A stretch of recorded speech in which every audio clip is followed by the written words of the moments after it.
Grüezi Amerika, Views from the Sister Republic, a University of St. Gallen podcast by Claudia Brüwiler. Grüezi miteinander, and welcome to a new year and a new episode of Grüezi Amerika, Views from the Sister Republic. I'm excited to be joined for this first episode in the new year by Michael Kimmage. Michael is the incoming director of the Kennan Center at the Wilson Center, a think tank on foreign policy in the United States. And he is a seasoned Cold War expert who has not only written about Cold War America, but also led policy planning at the US State Department for a brief time. So he is both an academic, but also someone who has influenced foreign policy thinking. His background is, in fact, transatlantic, both in terms of his academic experience as well as his education. For he has studied not only at Oberlin College and at Harvard University, but also at Oxford.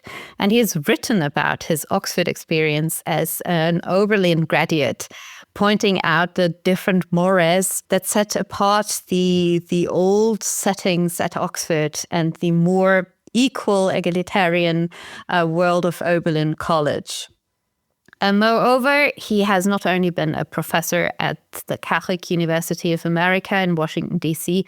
since 2005, starting, of course, as an assistant professor and ending recently as department chair, which was probably a wonderful experience, judging from how people often talk about these responsibilities.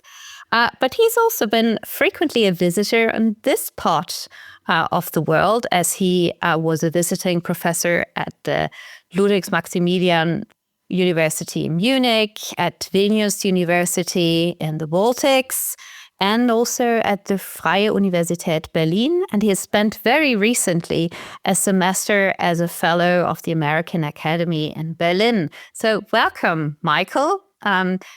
Normally, I ask people on the show about their first experience in America. But since you're an American, I'd like to change this a bit. What was the first time you set soil on Russian territory? And what was an experience in Russia that you would call typically Russian? Well, first of all, wonderful to be with you, Claudia. And thank you for the very kind introduction. So the first time I was in Russia is already sort of a complicated matter because I'm not sure I was actually in Russia proper. I was in the Soviet Union in the summer of 1990, but in the Russian part of the Soviet Union, it certainly felt as an outsider like it was a Russian place in terms of language and culture and all of that. But the politics, predictably, is more complex than that. And the first night that we were there, my dad and I went as independent tourists in 1990. The key to our room didn't function, and it took 2 to 3 hours to get back into the room, which was engineered by the hotel detective who kicked down the door. My! We were moved to another room, and so I think that corresponded in some way.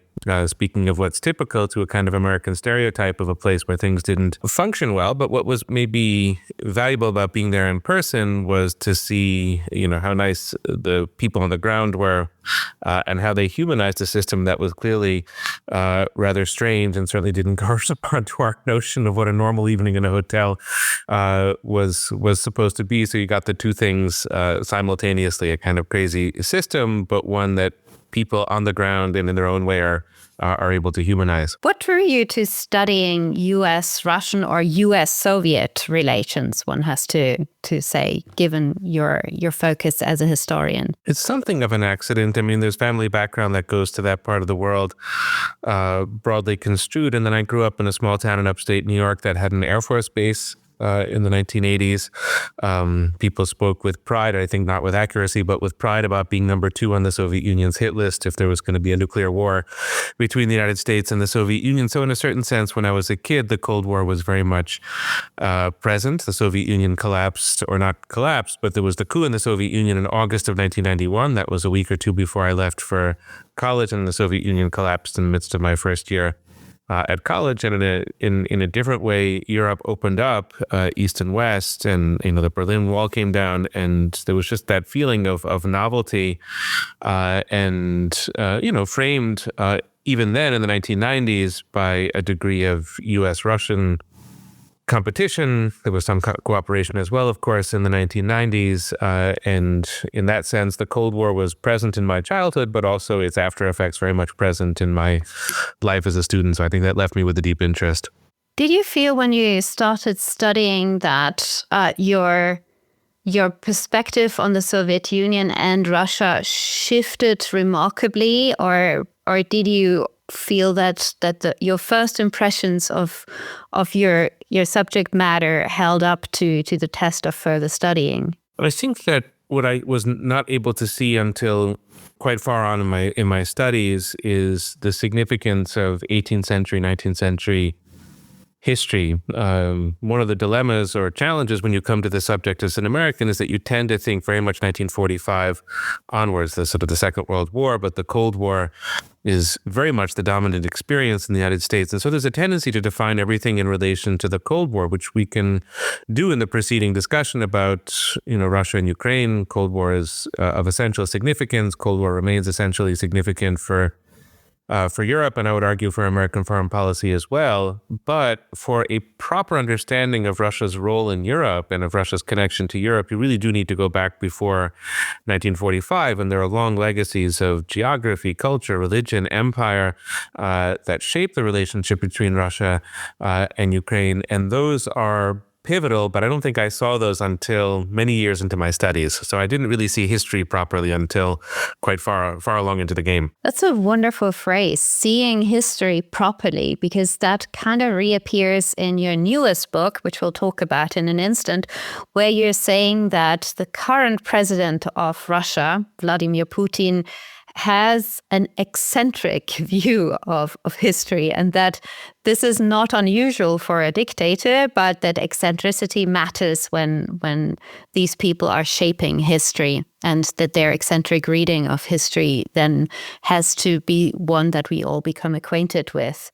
But we might talk about that more in depth later. So you have an interesting publication history, if I may call it that. You started out with a more American focus point, I would say. Your first book was The Conservative Turn, Lionel Trilling, Whittaker Chambers, and the Lessons of Anti-Communism, when you really looked at Cold War America at the beginning of the Red Scare, or the second Red Scare in the US, and Whittaker Chambers being really a pivotal figure in all of that, with what some called the trial of the century. There have been a lot of trials of the century in US history, but I think this really was one. And then you had a shift to history and literature with History Script, Philip Roth's Newark trilogy that brought us together because we are both big fans and readers of Philip Roth's oeuvre. And then you went on to really take a more bird's eye perspective on US foreign policy and US foreign policy thinking through the course of American history with your 2020 book, The Abandonment of the West, The History of an Idea in American Foreign Policy, which I think in a way informs a lot of your analysis of your most recent book. And this is the reason why we're talking today, which appeared in 2024, published by Oxford University Press, Collisions, The Origins of the War in Ukraine and the New Global Instability. And I find a lot of your ideas from the abandonment of the West in Collisions. And what also becomes very apparent in Collisions is that you are someone who reads in many languages. You've already mentioned that you, of course, studied Russian, but we could just as easily do this conversation in German. You're perfectly fluent in German, have spent a lot of time in the German-speaking world. But even though I find a lot of thinking of European authors and concepts that have traveled across the Atlantic, I'm missing one word that is ubiquitous in the German discourse on the war that is haunting this continent since February 24th, 2022, so coming soon into its second year, or ending its second year, the invasion of Ukraine, Zeitenwende.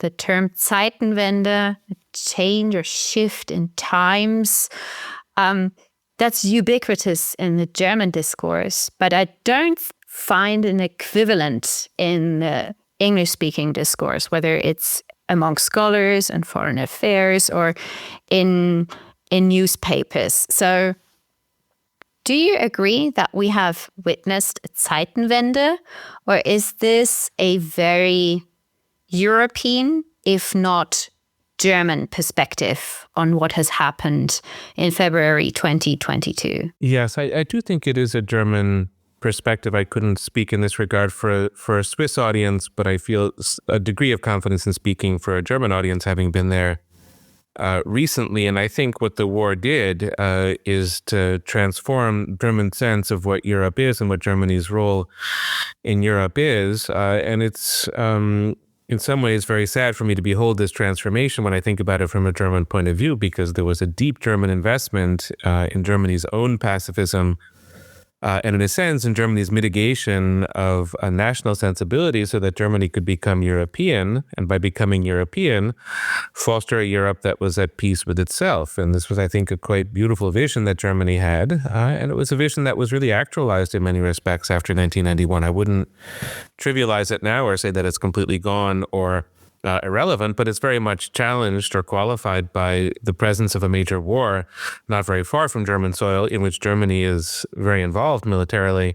And that's the war that you mentioned that began, if not in 2014, then certainly in February 2022. And so a Zeitenwende more than anything psychologically, but with all kinds of policy implications, certainly for Germany and surrounding European countries. If it's different in the United States, and I think that the war in February 2022 came as a great shock to the Biden administration and to the American population at large, so it's not as if the U.S. was expecting this or was really better prepared than Germany or Europe was for the war. But if it's a different sensibility here, it's because conflict with Russia, sort of Washington-Moscow conflict, is the most traditional thing in 20th century American foreign policy, much more so other than two world wars that are fought with Germany. But when Germany comes to mind for most Americans, war is not the first association, whereas Soviet Union and even post-Soviet Russia is kind of the natural competitor to the United States, or in some ways the natural enemy. So it's a return to that. And that's almost a return to the familiar. The city of Washington, D.C., and this takes me back to the abandonment of the West, as you mentioned, is a city that's really created by the Cold War, architecturally, bureaucratically, institutionally. And so there was, in the city of Washington, almost a return to business as usual when it came to supporting Ukraine very vociferously after February 2022. So there is a psychological difference, and I know that your podcast in general is a reflection on the transatlantic relationship, and so I think it's useful to spell that out. What that's going to mean under Trump, we'll get to in a moment, and that may take us down a different trajectory, but the Biden response to the war in Ukraine was as traditional as you would expect from an American president. But still, you said that even though this is kind of a return to what we're used to from an American perspective, you also said in your book that for some time it seemed rather a matter of science fiction to think about a US-Russian conflict again in the 21st century. So could one also argue that maybe in the US the monumentality or the true nature of this conflict and its implications has not been really truly assessed in the same way as it has been in Germany? In Switzerland, we're using the term Zeitenwende too, and in Austria as well. So is it maybe also a question of having assessed the implications differently? It's a wonderful question, and it takes us in some ways to the heart of Biden administration policy, and perhaps even to certain aspects of the 2024 election, which haven't gotten the attention they deserve, the foreign policy aspects of the 2024 election. I think you're entirely right that there's a science fiction component to this conflict from a U.S. perspective, and therefore properly a Zeitenwende component to this conflict for the U.S. in that since 1945, when we enter the nuclear era, you have never had this kind of a conflict between two nuclear powers. It's completely new, and we could go back to the Cold War to find moments, 1945 to 1953 when Stalin was in power, maybe the early 80s, obviously the Cuban Missile Crisis. There are moments of acute tension between the United States in the Soviet Union where nuclear war was thinkable, but you never had military conflict anywhere approaching Soviet territory.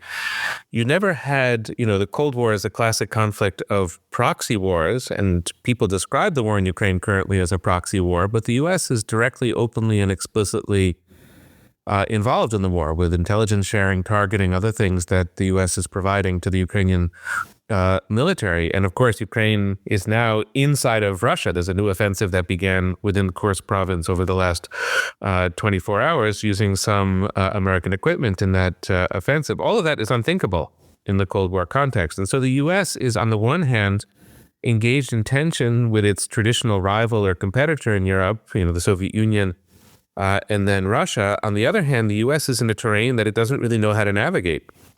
Being fairly adamantly in support of Ukraine and wanting Ukraine to win and wanting Russia to lose, but struggling to navigate the red lines that nobody knows. Nobody knows what those red lines are in Moscow, but surely they exist in some form, and that raises the nuclear component to the conflict, and that has been a huge constraint for Biden policy-wise, why he doesn't want to send American troops and why he wants to put certain restrictions. And I think, just to return as my final point to the 2024 election, that was one of the messages that Donald Trump was sending. This war is too dangerous for Americans. We need a more stable, predictable relationship with Russia. We need to sort of scale things back a bit because of the dangers posed by a nuclear confrontation between Putin's Russia and Biden's or Trump's America. And that I think to put all of that under the heading of Zeitenwende makes, in fact, a lot of sense. I'd like to return to the 2024 elections and its meaning for U.S.-Russian relations, but also its implications for the war itself to a later point. I'd quickly like to go to the title of your book, Collisions, because that implies that there are several forces colliding on the Ukrainian terrain or struggling over Ukrainian terrain. And you've already outlined how, of course, the US is involved in this too. And there we already see the traditional, as you also called it, struggle between the US and Russia. But in the beginning, we were looking at this pretty much as a David versus Goliath struggle. We were more thinking of a repeat of the conflict between Georgia and Russia, a conflict of which we thought it would be quickly frozen, or that we would quickly see Ukraine, lose. Frank, I mean, that was the main expectation. And with Collision, you are saying that there is a different plot underway that does not only involve Ukraine and Russia, and not only the US and Russia, of course. So tell me, what is the thinking behind the title, Collisions? So 2 points I want to make about the title, which is consciously kind of gray or drab. So the first point I want to make is about the mood of the book, and I think the mood in which we should try to think about this conflict. And I have very much an American readership in mind. I think in Switzerland and other places in Europe, it might function differently. But what I didn't want to write in this book was your classic crusading Cold War narrative. And you mentioned David and Goliath. That's my actual view of the conflict. I'm very much a supporter of Ukraine. I think Russia is categorically wrong in this war, and I think Russia has committed enormous war crimes and used completely inexcusable justifications and methods for fighting the war. That to me is a given, and I think that is hopefully clear in the text of the book. I describe the war yes, it is. as illegal and nobody really other than Putin bears responsibility for it. But American readers don't need too much of that because it runs the risk of indulging some of what they think about their own country and some of what they think about the world, a very kind of simplistic set of divisions. So I wanted to, in some respects, remove the moral element or the ideological element and return to the question, or begin with the question of decision-making, and go back to 2008 and recreate the pattern of decision-making that went from 2008 to 2022 in as neutral, dry, and academic fashion as I could, simply so that we can understand it. How do we go step by step from 2008, when I don't think that this war was inevitable, to the existence of this war, and at times being critical of American decision-making and at times critical of European, and it's a given, I think, again, that I'm very critical of how Putin has done everything since 2008 in regards to Ukraine and to Europe. And so the presiding spirit of the book, aspirationally, is the spirit of Thucydides, who's in the epigraph of the book and quoted in a number of chapters, because I think he managed to do that in his genius fashion in the Peloponnesian War, to write about a war that was ongoing, in which he himself was a participant, but to be analytical about it and dry. I think that's a service to readers. And so Collisions as a title, as opposed to Russia's war against Ukraine, and there is a big problem of nomenclature with this war, because it is Russia's war against Ukraine.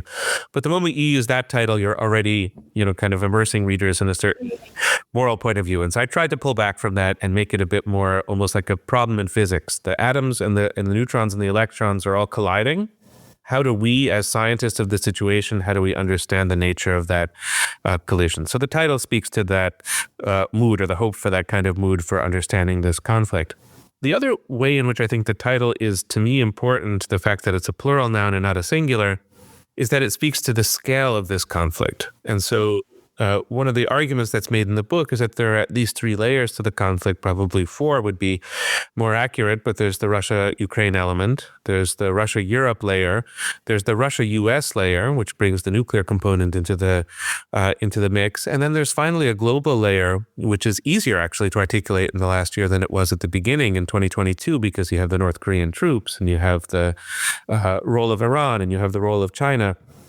And countless global implications that are there in this war. It's a global coalition that's supporting Ukraine. It's not just a transatlantic coalition. It's global, and so it's not a local or a regional conflict. This is not just about the Donbass. This is not just about Kursk province in Russia. It's certainly about all of Ukraine, but I think it reverberates throughout Europe, and it is in some ways changing the structure of international politics. That case can perhaps be overstated. There are other important trends at the moment, not just the Russia-Ukraine war, but it is one of the structuring conflicts, not a world war in the sense of World War I or World War II, where everybody is simultaneously fighting everyone, but a war that's really local, national, regional, and global simultaneously. And I think Collisions hopefully captures that. So in your book, you are saying, well, you're looking at the collision between Ukraine, Russia, US, Russia, and Europe, Russia. And now I think you would add a 4th dimension to it, right? Because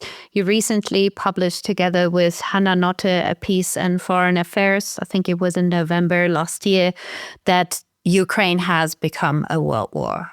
Yes, I mean, this is a little bit of a Weasley thing to say. I mean, that was the editor's title, which I don't think we would have exactly used ourselves, but it's because it runs the risk of sort of melodrama, over-dramatizing the conflict. But I think what we would be, as academics, a bit more comfortable with is a war with many world implications or global implications. But on the other hand, I think one could just stand by a description like that and say, if you have materiel flowing into Russia from Iran, if you have soldiers in the tens of thousands or almost tens of thousands coming in from North Korea, if you have China boosting the Russian economy to the extent that it can fight the war, and if you have Singapore and South Korea and Japan and Australia and New Zealand all supporting Ukraine in this conflict, how is it not a world war? And how is the world not involved in some deep sense in the trajectory of the conflict? And this is a topic for a later podcast, the diplomacy that will resolve the end of this war, whether it comes this year or 10 years from now or 20 years from now, is not just going to be transatlantic. It is going to be a global kind of diplomacy, because there are too many equities that countries like China and other actors, Turkey, have in this conflict for it to be a merely transatlantic resolution to the conflict. So there too, we need our imaginations to be going in a kind of world groove or a global groove, even though we're prone, and I think Europeans especially are this way, are prone to think of this as a European conflict, and of course it is, but it's more than that at the same time. By the way, I don't think it's a Weasley thing to point out that you were not setting the title, because well, we should own it. As you said, language matters a lot in how we talk about this conflict. And you've pointed this out in your previous response as well, how already the way we're talking about the conflict, is it the war in Ukraine? Is it the war against Ukraine? And already the way we address Ukraine has changed with the war. In my memory, we used to say the Ukraine, but then It was pointed out when we do that, we are already undermining the sovereignty of Ukraine and suggesting that it's a region of a larger part, which is the thinking of one party in this war. So I think it matters a lot also how big we think about these conflicts. I also like... I don't mean to interrupt, but there's not yet a great book written about this war. I'll make the case for my book in every respect, but it's not a classic or a great book. No, there is a great book written about there is a great book written about war in Europe, which is very relevant to this question of language and warfare. And this is George Orwell's Homage to Catalonia, where he has extended reflections on the way that language can distort meaning at a time of war. It's one that we should all be returning to at the moment, just to think through this question of how we use language adequately or inadequately when talking about war. I was drawn back to Orwell as well on the question of fascism, how we use the term fascism. And I also liked how you use the classics and references to the classics in your work. You've now mentioned Thucydides. To German listeners, it's more Thucydides for us, at the Peloponnesian War. And you frequently make references to ancient wars. And I was thinking about one of the references, again, preparing for this conversation, when we think about the question of inevitability. And you write at one point regarding the annexation of Crimea that Putin had crossed the Rubicon, whereas his Western antagonists wanted to undo his war without going to war themselves, not psychologically accepting the fact that war had come to Europe in February 2014, so 10 years ago. And with the Rubicon, we have this famous idea of Alea Jacta Est, that in German we have a tendency to translate it as Die Würfel sind gefallen, the dice has fallen, when in fact when in fact it has only been geworfen. It was thrown, and we don't know the result yet. And that means with the crossing of the Rubicon was one possibility what could happen. And so the question is, with the crossing of the Rubicon in 2014 by Putin, had the war in 2022 become inevitable, or were there points where the other players in this conflict could have prevented it? So one brief note just about the use of literature and works of history in collisions, and it takes us back to the notion of Zeitenwende. One of the things I don't like about Zeitenwende is that it emphasizes novelty to such an extent, which is fair and is true on the policy side of the coin, but in an age of social media where we tend to live in a permanent present regardless, what we need to do is to find historical context.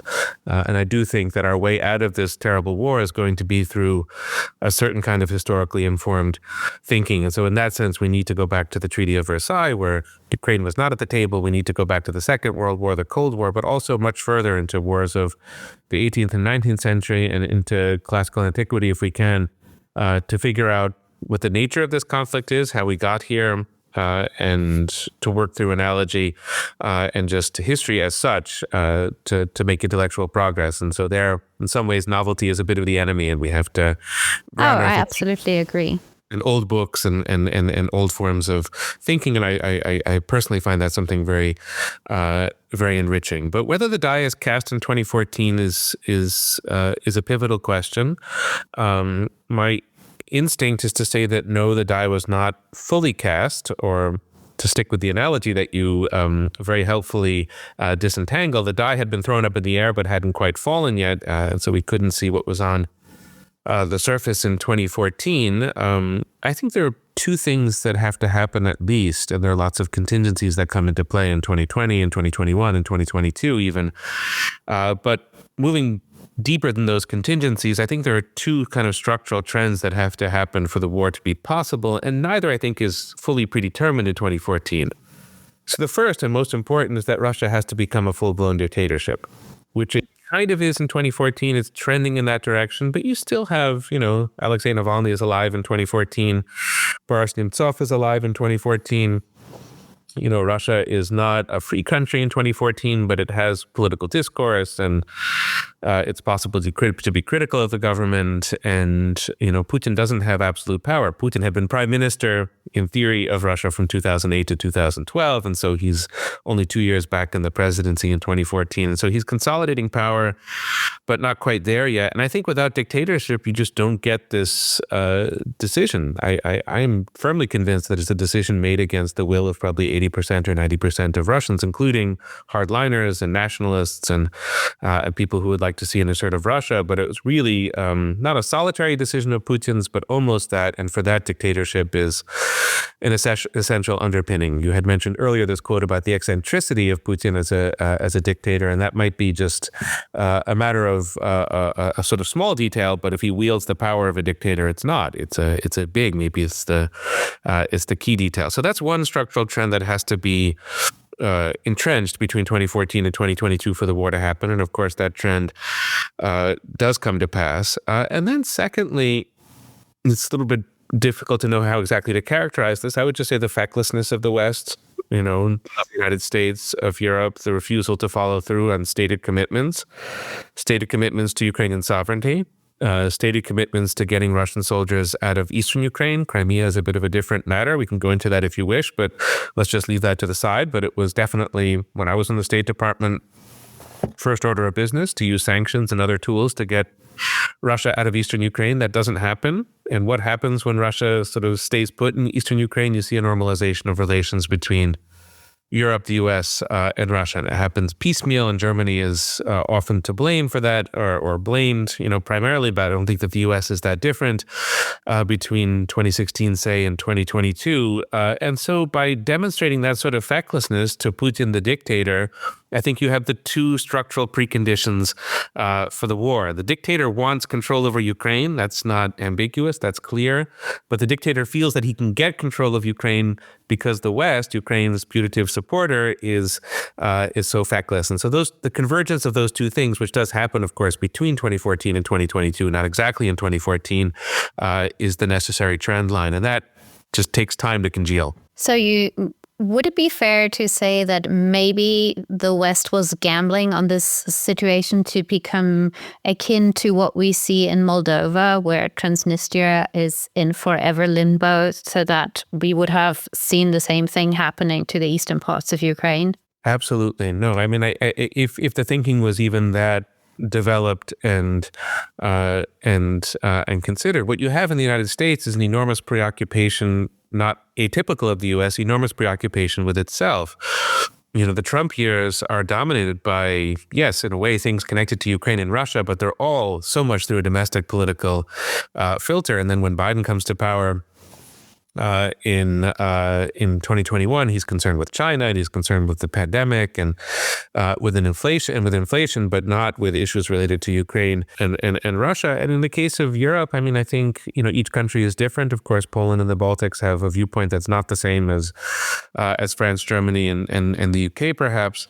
But maybe we linger over the German example. What happens in Germany when Russia doesn't fulfill the obligations it was supposed to fulfill with Minsk diplomacy, the diplomacy that was fashioned in 2014 and 2015 to restore Ukraine's sovereignty. I think it's a mix of wishful thinking, neglect, but also there are business interests in Germany, a bit more so than the US, that militate in favor of a practical working relationship with Russia. So those things kind of came together. I don't think that there was a lot of careful thinking about what was going to happen, but if you want to use a metaphor, it was swept under the carpet. And the hope was that this conflict, as in Moldova, as in Georgia, as in other places, that this conflict, Belarus, we could look at the way that Belarus is sort of absorbed into a mini Russian empire already, before the 2022 invasion of Ukraine.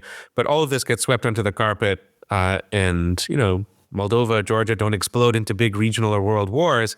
And so who was to say that Ukraine would explode as well? But of course, in 2022, it did. Why do we see this difference between the situation in Ukraine and what happened in Georgia and Moldova? Is it because of the historical significance that Ukraine has for both the West and Russia? Or is it just happenstance that the situation for Putin himself changed during recent years that made him bolder to assume a different path with regards to Ukraine than he had with these other two countries? Yeah, this is a very important question. I think it is fair to say, and I think Belarus deserves to be as much as possible a part of the overall analysis of the situation, that for Putin and for Russian leadership, and perhaps for many Russians as well, we kind of start here, and then it becomes a bit more of a Putin question when we get into it more deeply. But the East Slavic countries, so Belarus, Ukraine, Russia, which do have historical, geographic, language and religious affinities, that the East Slavic countries are perceived as something of a unit. The core countries of the Soviet Union, core countries or core populations of the Russian Empire before 1917, and in not just Putin's purview, but a kind of Russian purview, countries that naturally fit together. So you have that as something of a foundation. That doesn't apply to Moldova, that doesn't apply to Georgia, that doesn't apply to Armenia, to the Baltic republics. It's something unique to these three peoples or to these three countries from Moscow's point of view, and really from the point of view, I think, of many Russians. And of course, you do have quote unquote ethnic Russians. That's a complicated term, but ethnic Russians in all these countries, Russian speakers, people with family connections and other connections to Russia, which is a function of the manner in which the Soviet Union collapsed. And so Ukraine is special and significant in Russia per se. That's kind of a given. But for Putin, and I don't know where this emanates from in his biography, I don't fully understand it. He's from St. Petersburg, from Leningrad. He doesn't have family background in Ukraine, which was the case for many Soviet leaders, and go back before 1917 to find the presence of Ukrainians in the leadership of the Russian Empire. But Putin doesn't have a personal connection to Ukraine, as far as I know, but over time fits it into a reactionary and imperial worldview. This is especially strong in 2012 when Putin returns to the presidency of Russia, very much emphasizing the church and civilizational elements of Russian foreign policy. But this goes into high gear during the pandemic with the way in which he starts to understand or deepens his understanding of Russian history. And there's almost a fanaticism in this regard about rejoining Ukraine to Russia, which he articulates in an important essay in 2021, the summer of 2021, about Russians and Ukrainians being the same people. There, I think Putin has gone beyond just a consensus view in Russia that Ukraine is sort of connected to us. And Putin has militarized that view and become really obsessive about Ukraine and willing to entertain these fantasies of war and violence that he then actualizes in February 2022. But I wouldn't superimpose that mentality onto these other conflicts. They're all regionally interconnected, but historically, politically, they are to a degree unique or conflicts that you want to understand on a case-by-case basis. What I find very interesting in your book, and which I really gained a lot from, is how you are showing that Ukraine was driven further into the arms of the West, although those haven't been very receiving and welcoming arms to an extent, by the actions of Russia that was trying to get Ukraine closer to its own orbit of influence. And how also Russian thinking about the West and the weaknesses of the West evolved through time. How the different presidents that we've seen around Putin and his prime ministers have engaged with the West. How we had a very short honeymoon phase under Medvedev, that, however, was concealing something that we were not willing to see in terms of Russian ambition and nationalism, and how also Russian reading of the end of the Cold War is so different from our understanding of it. How the Cold War ended thanks to Russia's generosity, in a sense, that it was giving us the gift of peace. And so I was wondering, and this I felt hasn't been touched on that much in the book, how was Russia perceiving the Trump administration? Because you write that U.S.-Russian relations, and I'm quoting here from the book, were during the Trump administration neither promising nor overtly terrible. They were empty. And in these 3 years of wasted time, Vladimir Putin came up with the idea of reinvading Ukraine. So how were these empty years viewed by Russia? Okay, this is I feel like your question paraphrases my book in a way better than I can do myself, teasing out its themes and arguments. But I want to make 3 points in response, and I think it's the way that these 3 points connect that helps us to understand Putin's decision to invade on the 24th of February, 2022. So first, and this is not something that Putin himself would agree with, but I think it's the case, as your question indicates, Russia articulates and then implements a very counterproductive policy toward Ukraine. They want to control Ukrainian politics, and they have that method of control when you have Viktor Yanukovych, a pro-Russian president in Ukraine from 2010 to 2014. So they sort of have what they want, and they lose him when there's the Maidan Revolution between 2013 and 2014.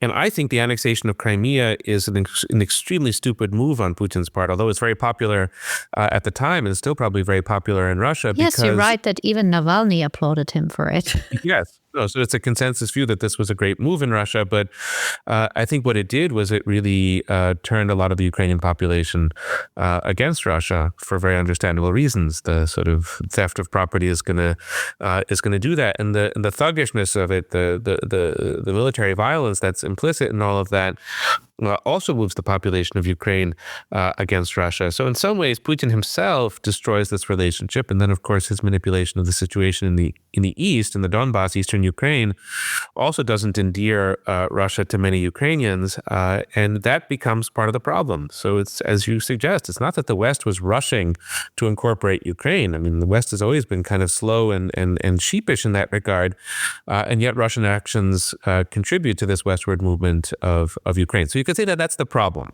That's sort of the first.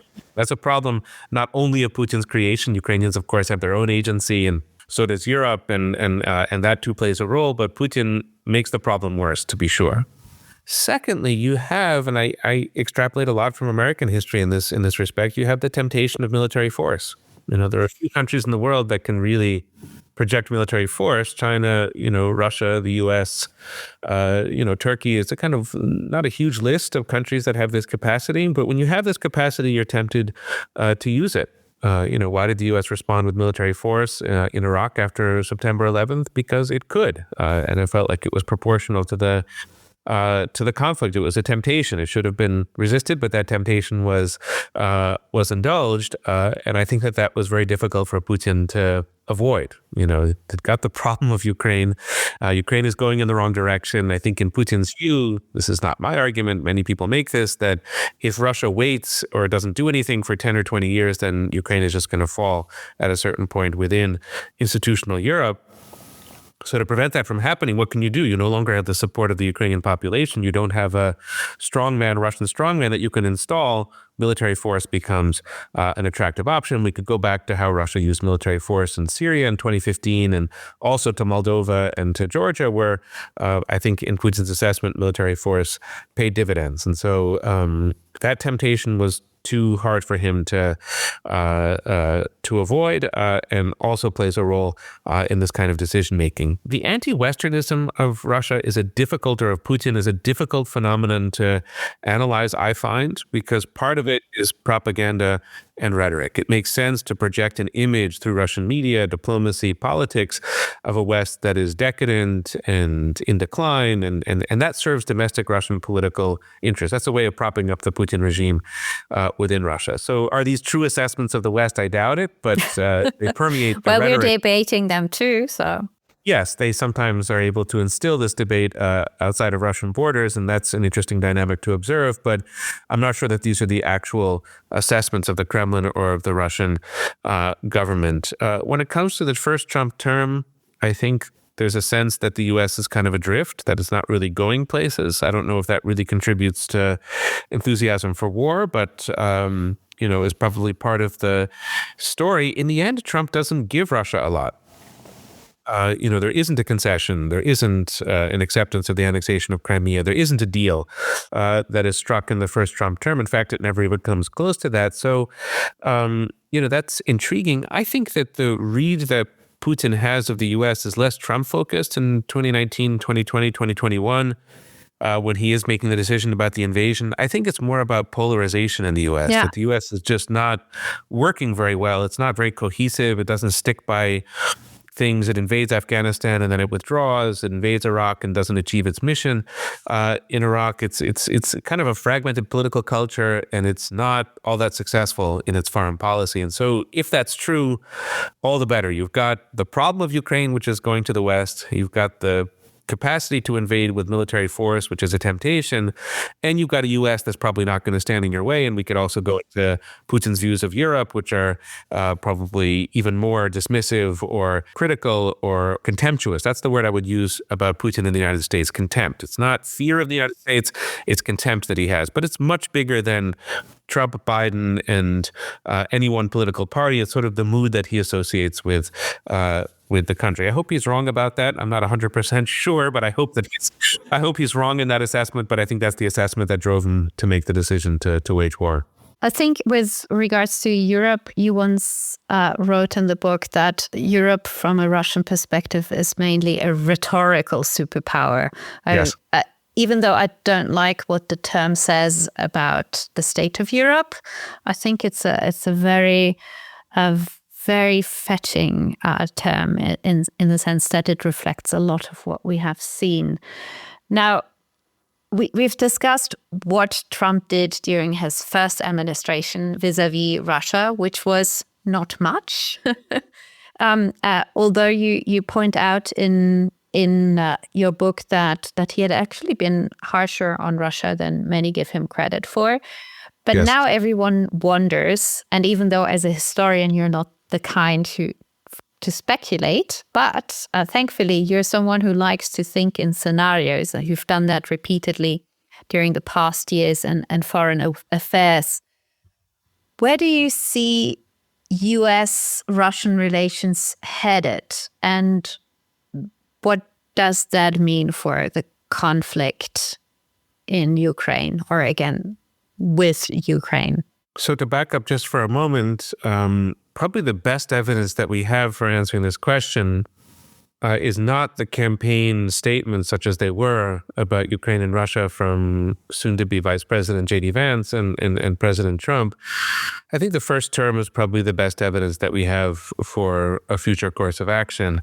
And there wasn't a huge agenda for either Russia or Ukraine in Trump's first term, and I use the term emptiness in the book, and that might be a factor going forward. But at the same time, two countries entered the NATO alliance under Trump 1. U.S. troop presence and military spending vis-a-vis Europe goes up. It doesn't go down. I think that that's going to be the same in Trump 2. And then for complicated reasons, you have the provision of the Javelin and other kinds of lethal military assistance to Ukraine under Trump. And although this is not in Europe, you have the U.S. Killing about 300 Russian military, maybe mercenaries, maybe military in Syria under Trump 1 as well. So it's not sort of a record of appeasing Russia at all. And I don't think that you're going to get that in Trump too. I personally am not, sort of optimistic about what the U.S. can do with diplomacy in the first 6 months of Trump 1. That takes us back to a few of the campaign statements of candidate Trump, who said that he could resolve the war in 24 hours. I just don't think that diplomacy is going to work in that manner. I think that they will be successful at diplomacy over time and in a kind of slow, structured way if they can build up leverage in Ukraine, and if they can work through the question with our European allies and partners of what a security guarantee looks like for Ukraine. I don't think this is undoable. I don't think it's impossible. There are, various scenarios that we can come up with where a security guarantee is given to the territory that Ukraine is able to control, whatever that's going to be today, tomorrow, 6 months from now. And if that can be credibly worked through, and if some arrangement can be made for the territory that's under Russian control, which I would argue should never be formal acceptance, but something that could contribute to some kind of ceasefire, then perhaps the outlines emerge for a kind of new wave of diplomacy. That's a kind of scenario that's one to consider. I'm not making that as a prediction as to what will happen. I guess if I had to make a prediction, I will say that there will be a furious round of diplomacy in the spring. I think the results of that diplomacy will be relatively modest. What probably matters most is what's happening on the ground in Ukraine. And if there is a buckling of the Ukrainian line in the spring or summer, then in a way, all bets are off in terms of what's going to happen with the war. But if there's a relative stalemate, then you might see a certain different phase of diplomacy happening 6 months from now, a year from now, that will be more cautious, more sort of structured, slower, and that might be more successful. I don't think that you're going to see two extreme scenarios. I don't think that you're going to see rapid escalation or perhaps any escalation at all from the Trump team. That would be inconsistent, I think, with their view of Europe and their view of the world. And I also don't think that you're going to see a pullout of support from Ukraine because the stakes are too high for the U.S. An America First foreign policy is going to demand a Europe that's relatively stable. An America First foreign policy is going to demand a Europe where, there's not a huge war, and rapid defeat for Ukraine would be very, very negative in all those regards. So I don't think that you're going to see a pullout either. It will be a kind of middle policy, maybe not that different from the Biden policy, but different because it's a different personality in the White House. I think that sounds very reassuring to a lot of European listeners who have also started panicking when they looked at the cabinet appointments that Donald Trump announced. To what extent are you concerned at all about his prospective cabinet members? I think that the team, we haven't seen the sort of second tier staffing decisions related to Europe and Russia, which will be helpful because it's often, with diplomacy at least, not necessarily with the big policy questions, but with the nuts and bolts of diplomacy, it's not the top level people who do it. It's done at the middle to kind of upper echelons of the bureaucracy. And there, I just don't have information yet as to how the administration is going to take shape. I mean, I think Secretary Marco Rubio is well positioned. He will be at odds to a degree with Pete Hegseth if both are confirmed. And the NSC seems to be relatively traditional Republican, and of course Tulsi Gabbard in the intelligence community is going to be very much at odds with Marco Rubio at state. If all these people again get confirmed in these positions, dissent and disagreement is not that unusual in American administrations. You see it in most administrations. You see it a little bit more with Trump. I think it's kind of how he liked to function as a businessman, how he likes to function in politics, is to have a kind of, battle of personalities and ideas around him. I wouldn't be able to say now which coalition or sort of which constituency within the Trump administration is going to be most successful. But, Secretary of Defense, NSC National Security Advisor, Secretary of State are probably the most important figures. Will likely employ reasonable staff to work on these issues. Of course, the interesting figure, and it's again hard for me to speculate about how he's going to proceed. The interesting figure is J.D. Vance. who has made many public statements about Ukraine, and it's clear that J.D. Vance will not argue for a major uptick in financial or military support to Ukraine. That I think should be just assumed. Again, thinking about how Europeans are trying to read the United States at the moment. But I think it's also clear from his writings, especially if you read a bit between the lines, that he's very willing to support a defensive posture for Ukraine. So Yes. it may not be about retaking the Donbass, but it will be about holding the line. And so I think Europeans can work very much with that point of view, if that's the true point of view of the vice president. And that's not bad news for Europe at all. So I think that, it will be a scrum of different personalities, a battle of ideas for sure. That I think is easy to predict. Within that, the vice president's office might be especially important, and probably there's a fair amount for Europeans to work with in that space. Thank you for looking into the crystal ball, even though that's against a historian's instincts.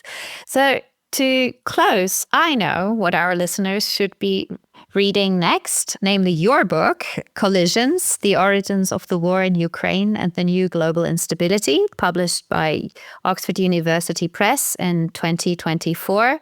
It gives you a very captivating, very enlightening, and also in a term sobering look at how we ended at where we are in terms of the Ukraine conflict or the war against Ukraine.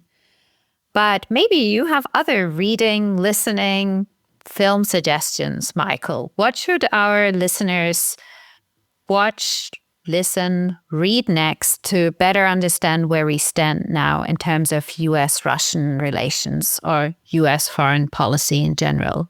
Well, let me make 3 suggestions. I'll try not to be too long-winded in making these three suggestions, and we'll start with Europe and then go to Russia and conclude with Ukraine. One of my own concerns is not knowing enough about Ukraine, and if I just think of the general academic intellectual landscape, probably all of us need to do just more reading in general about this country. But there are particular books that relate to the war that I think are really valuable. So one suggestion I would make is to look at Margaret MacMillan's great book, which has different titles, I think, in the US and the UK, and I know has been translated into French and German.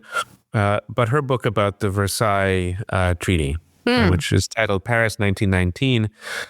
In the U.S. edition, it's a beautifully written book, wonderful, captivating work of history, and in its ironies, in its core insights, in its narrative, I think it just gives us a huge amount to consider. I mentioned earlier in our conversation, Claudia, that Ukraine is one of the big losers at the Treaty of Versailles. Poland is one of the big winners and Ukraine is one of the big losers. And part of that is a very accidental contingent story as she tells it, and part of it fits into larger patterns of analysis and argument. But we need to be aware of why that's the case, because it takes the problem of Ukraine at the current moment, which is the problem of Ukraine's place in Europe, and helps us to historicize it. But it also speaks to the question of conflict resolution, or how conflicts don't get resolved, as the case may be. In 1919, and diplomacy and great power politics and all of that. And I think it's just enormously stimulating and helpful. We might read it in the spirit of not wanting to repeat some of the mistakes of 1919, or we might want to read it in the spirit of, and MacMillan is not that critical of what happened in Paris in those months.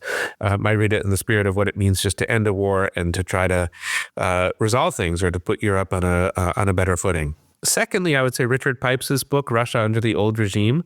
He was one of my teachers in graduate school, a very hawkish Cold War thinker in his own right, although that's not why I'm recommending him. He's written this extraordinary book on early modern Russian history, which anticipates in some ways the Putin regime and the way that he lays it out, but I think would really help to explain to readers the growth of the Russian Empire and the structure and the contours of the Russian Empire in the 18th and 19th century, in addition to these reflections on Russian politics that in this book are a little bit timeless. There is no eternal Russia. Russia is a historical entity, as every country is, but this book really sheds extraordinary light on the present by exploring brilliantly the early modern past. And then finally, not just one book, but really most of the books written by the historian Serhii Plokhy, who's written, I think, the best book on the war in Ukraine called The Russo-Ukrainian War, but also a wonderful book on Russian foreign policy, Lost Kingdom, and then a book that's probably